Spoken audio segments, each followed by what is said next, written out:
Hello friends, welcome to அரசி சமையல்.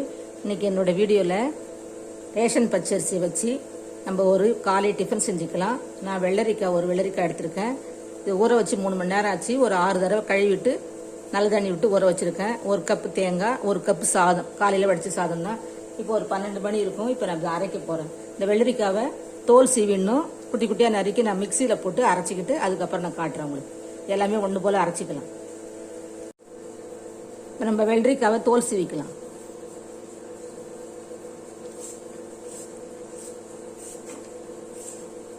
தோல் சீவிட்டு சின்ன சின்னதாக கட் பண்ணிக்கலாம்.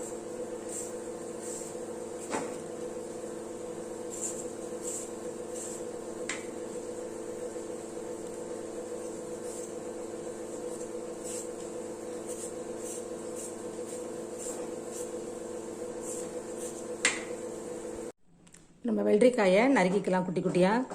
இந்த உள்ளே இருக்கிற விதையெல்லாம் அப்படியே இருக்கட்டும், அது எடுத்து போட வேணாம். சின்ன சின்னதாக கட் பண்ணிவிட்டு மிக்சி ஜாரில் இதை நம்ம அரைச்சிக்கலாம்.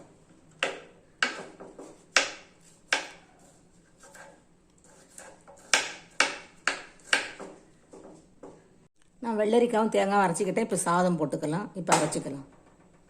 இப்போ கிரைண்டரில் அரிசியை போட்டுக்கலாம். நம்ம மிக்சியில் அரைச்ச விழுத போட்டுக்கலாம்.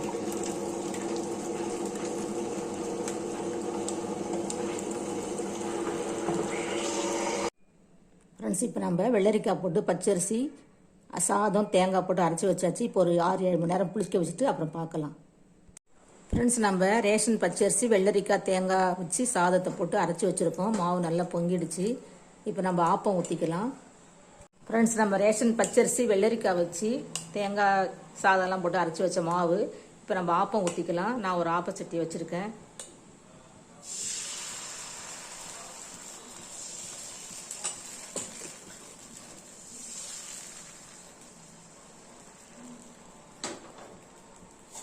இப்போ மூடி வச்சுக்கலாம். ஃப்ரெண்ட்ஸ், நம்ம பச்சரிசி வெள்ளரிக்காய் வச்சு தேங்காய்லாம் வச்சு ஒரு மாவு அரைச்சிருந்தோம். இப்போ நான் ஒரு ஆப்பம் ஊற்றிருக்கேன். ஆப்பம் நல்லா வருது பாருங்கள், சாஃப்டாக.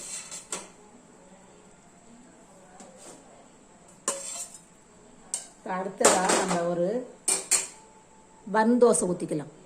ஃப்ரெண்ட்ஸ், நம்ம பச்சரிசி மாவும் வெள்ளரிக்காயும் வச்சு அரைச்சி நம்ம ஒரு தோசைக்கு ரெடி பண்ணோம். ஆப்பம் நம்ம பன் தோசை ஊற்றணும். பன் தோசை அந்த கல்லேருந்து என்னால் எடுக்க முடியல. நான் இப்போ வேறு வானலை வச்சு திரும்பவும் எண்ணெய், கடுகு, உளுத்து பருப்பு, கடலைப்பருப்பு, வெங்காயம், பச்சை மிளகாய், காஞ்ச மிளகாய் 1, இஞ்சி, அதுக்கப்புறம் கருவேப்பிலை, மல்லி இலை, கேரட் எல்லாம் துருவி இப்போ நான் வதக்கிக்கிட்டு இருக்கேன். இது வதங்கின பிறகு நம்ம மாவில் கொட்டிக்கிட்டு இப்போ நம்ம இந்த ஆப்பக்கல்லில் வச்சா நல்லா வரும். அது கொஞ்சம் தேய்ச்சி வீணாக போயிடுச்சுன்னு நினைக்கிறேன். இப்போ நான் மாவில் இதை போட்டுக்கிட்டு நல்லா கலக்கிக்கிட்டேன். இதில் நாம் பன் தோசையும் குழிப்பணியாரம் செஞ்சுக்கலாம். கல் சூடாயிடுச்சு.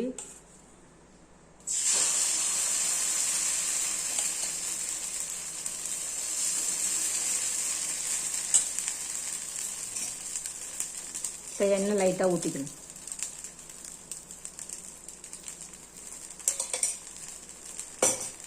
மூடி வச்சுக்கலாம். ஃப்ரெண்ட்ஸ், நம்ம திருப்பி போட்டுக்கலாம். ஒரு பக்கம் வெந்துக்குச்சு.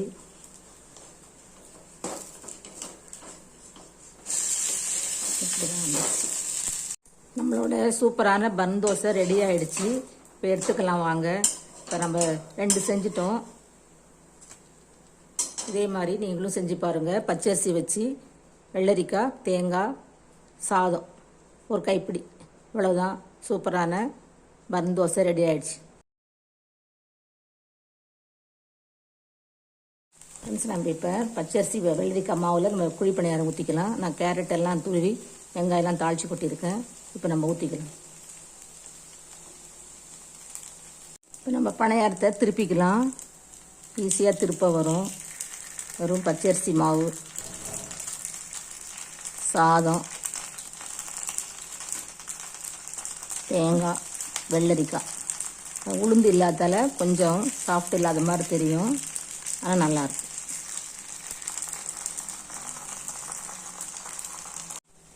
இப்போ நம்ம பணியாரம் வெந்துக்குச்சு, எடுத்துக்கலாம். சூப்பரான சத்தான நீர் சத்து நிறைந்த குழிப்பணியாரம். நீங்களும் இது மாதிரி செஞ்சுக்கோங்க. உங்கள் எல்லாருக்கும் ரொம்ப ரொம்ப நன்றி. என்னை சப்ஸ்கிரைப் பண்ணுங்கள், ஷேர் பண்ணுங்கள், கமெண்ட் பண்ணுங்கள், லைக் பண்ணுங்கள்.